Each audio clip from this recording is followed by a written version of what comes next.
안녕하세요. 판심 법무법인 구독자 여러분. 우리 판사의 마음 유튜브가 생각보다 구독자가 많이 모였더라고요. 제가 사실 구독자 여러분들 한 분 한 분 정말 소중하거든요. 왜냐하면 채널이 정말 한 분 한 분 모이고 있어요. 구독할 때마다 여러분들 잘 기억을 해둘 테니까 계속 앞으로도 구독 부탁드릴게요. 오늘은 마약에 대해서 좀 얘기를 해보려고 하는데요. 제가 사실 지난 주말에 집에 있는데 갑자기 이선균 마약 관련 범죄로 신문에서 언론 자문 인터뷰가 와서 제가 불이 나게 이제 마약에 대해서 인터뷰를 진행하면서 기자분들도 마약에 대해서 생각보다 잘 알지 못하는구나를 느꼈어요. 저야 이제 판사 시절에 판사를 하면서 여러 가지 마약 범죄를 많이 다루었고 특히 마약 사범들을 눈앞에서 많이 보니까 굉장히 익숙한 범죄고 사실 마약 사범들의 특징이 조금 있거든요. 법정에서 재판을 정말 오랫동안 진행을 하다 보면 구속된 피고인들은 판사가 이렇게 앉아있으면 이쪽에 문이 있어요. 여기서 이제 따로 나오고요. 불구속된 피고인 같은 경우에는 방청석에 앉아있다가 오는데요. 마약 사범 같은 경우에는 사실은 구속된 피고인이 많아요. 구속된 피고인이 들어오면 사실 이제 죄명을 보기 전에 판사들은 메모라는 걸 하거든요.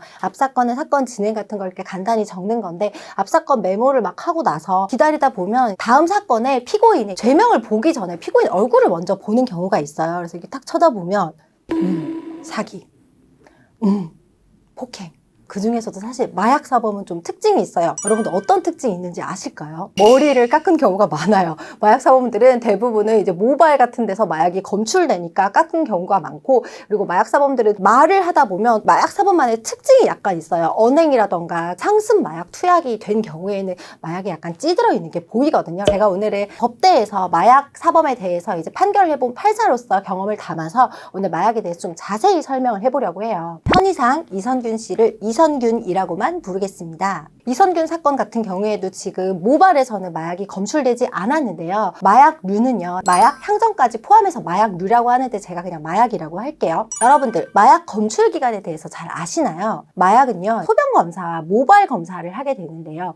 소변 검사의 경우에는 투약 후 1일에서 30일, 모발 검사의 경우에는 투약 후 1년까지도 검출이 됩니다. 이선균과 같이 투약 사실 자체는 자백을 했는데요. 마약인 줄 몰랐다라고 지금 하고 있잖아요. 모발 검사에서 음성이 나온 경우라면 어떻게 생각할 수 있을까요?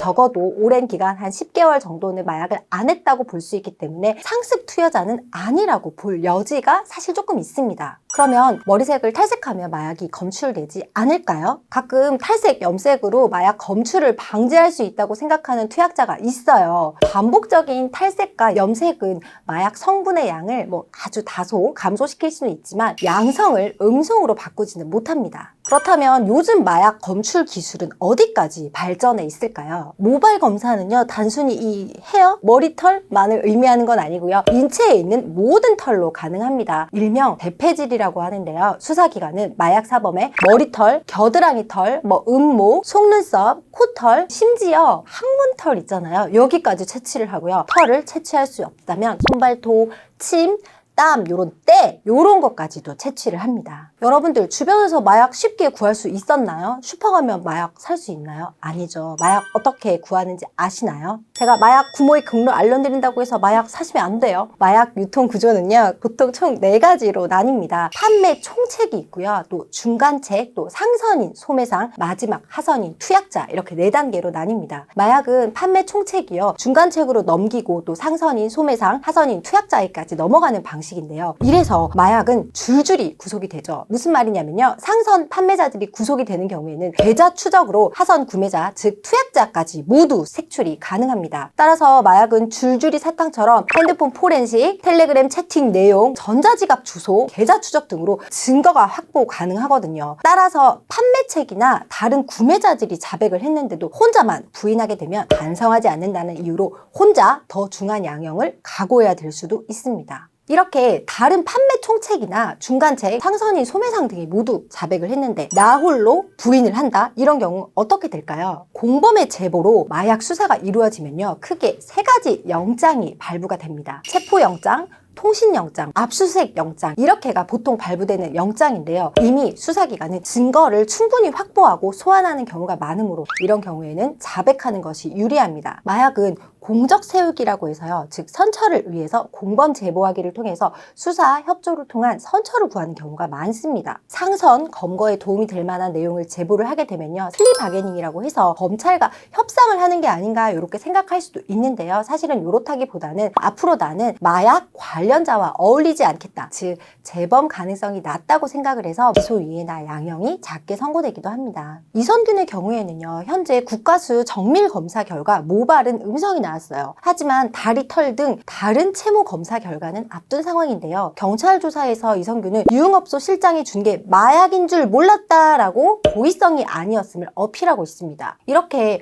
고의성이 없다 하면서 마약 투약 사실은 인정을 할 경우에는 기소유예 등 경찰 조사에 어떤 영향이나 결과로 이어질 수 있을지 궁금하시죠? 이선균이 마약인 줄 모르고 투약했다라고 하는 진술은요. 인정일까요? 부인일까요? 부인입니다. 왜냐하면 범죄 성립 요소에서 주관적 구성 요건 요소인 고의를 부정하는 것은요. 범죄 자체를 부인하는 행위입니다. 하지만 마약인 줄 몰랐다라고 주장을 하더라도요. 마약을 전달한 유흥업소 종업원의 진술이나요. 당시 동석한 사람들이 같이 투약을 한 정황 등이 인정되면요. 미필적 고의에 따라서 고의 자체가 인정될 수도 있습니다. 또는 처음 1회는 예를 들어 마약인 줄 모르고 투약을 했다고 해요. 그런데 그 이후로 계속해서 투약했다면 2회 이후부터는 마약인 줄 몰랐다라는 주장이 받아들여지기 어렵고 1회에서는 마약 자체의 투약 혐의가 무죄로 될 수 있다고 한지언정 2회부터는 마약류 관리법 위반으로 처벌됩니다. 여러분, 국가수 결과로 이선균의 모발에서는 마약이 검출되지 않았는데요. 그러면 이선균은 혐의 없음으로 풀려날까요? 모발은 한 달에 얼마나 자라는지 아시나요? 보통 이 모발은 한 달에 1cm 정도씩 자란다고 해요. 한 달에 1cm 모발이 자라는 속도에 비추어 보면 국가수 모발 검사 결과가 음성으로 나온 이상 일회성 정도에 그쳤다면 마약인 줄 몰랐다라는 이선균의 부인 주장도 가능합니다. 하지만 다회성, 즉 여러 번 투약한 사실이 있다면 국가수 결과가 음성으로 나왔다고 하더라도요. 이미 이선균이 마약을 투약한 사실 자체는 인정을 했단 말이에요. 마약인 줄 몰랐다라고 주장할 뿐. 이런 마약 투약 사실로 협박을 당해서 공갈로 거액의 금전을 건네서 고소장까지 이미 제출했다고 해요. 이런 점 등에 비추어 보면 부인 주장은 아마 어려울 것으로 보입니다. 또한 최근에는 LSD 마약이라는 게 있어요. 혹시 여러분 LSD 마약 아시나요? 이거는요, 기존 마약류를 변형을 해가지고요, 검출이 어렵거나 또는 기존 마약보다 약 300배 가까이 환각 효과를 가지고 오는 마약류예요. 따라서 이런 경우에는 검출이 어려운 신종 마약이 요즘에는 유통되고 있기 때문에 다각도로 수사가 이루어질 것이라고 봅니다. 이선균은 지금 모르고 마약을 투약했다라고 말하고 있는 상황인데요. 이럴 때는 거짓말 탐지기 조사도 가능할까요? 거짓말 탐지기 조사 어떨 때 하신지 아시나요? 얼마 전에 거짓말 탐지기 조사에 대한 자세한 영상을 올렸는데 여기 요런데 참고 조금 하시고요. 추후 마약을 전달, 제공한 유흥업소 종업원이나 마약 투약 당시 동석한 사람들에 대한 진술도 가능해요. 진술 조사를 해서 그 사람들 진술을 받아볼 수 있겠죠. 그리고 거짓말 탐지기 조사도 충분히 가능합니다. 하지만 거짓말 탐지기 조사는요. 거짓말 탐지기 조사를 받는 사람, 즉 피의자가 동의한 경우에만 가능하기 때문에요.